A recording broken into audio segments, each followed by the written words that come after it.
tikintidə fəhlə işləyən Kamranın hünərindən söz açacağıq. Məncə, Azərbaycan gəncliyinin qəhrəmanı bu şəxslər olmalıdır. Xüsusilə də, bax, bu fəhlə deyib, bəlkə də yanından üzrə baxmadan keçdiyimiz Kamran. Kamran, baxın, görün, hansı şəraitdə, hansı imkanlarla, hansı qəhrəmanlıqlar edib.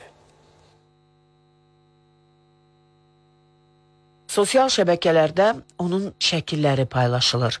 Barəsində yazılar yazılır.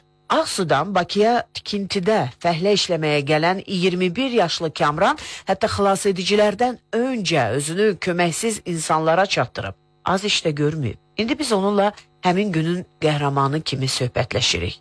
Elə yanan binanın içərisində. 4-cü mərtəbədən bir bacı bir qardaşı xilas eləmişəm.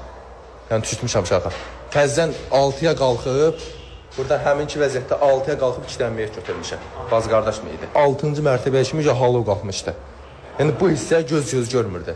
Kamran deyir ki, pilləkənlə yuxarı qalxanda evlərin birindən uşaq səsi eşidərək geri dönüb. Çətinliklə də olsa qapını açaraq 2 az yaşlını xilas edib. Daha sonra 4-cü mərtəbədən bacı ilə qardaşın cəsədini çıxarıb. Uşaqları çıxartmışam.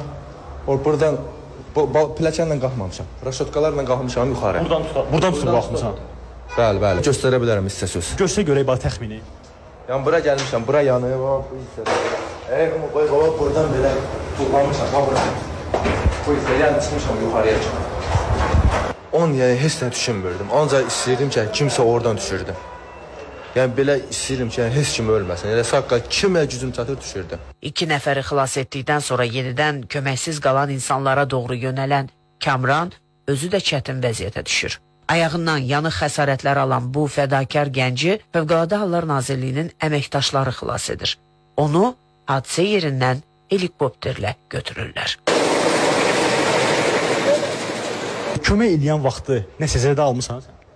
Zədə yəni ki, bir dənə 4-cü mərtəbədə ayaqqabım yanıb, təmiz. İndi o ayağında həmin zədə qalıb. Həmin zədə qalıb, yəni görsətdi onu. Bağlıdır belə. Onun zəhmət olmasa görsət. Bağlıdır, yəni ayağım bağlıdır.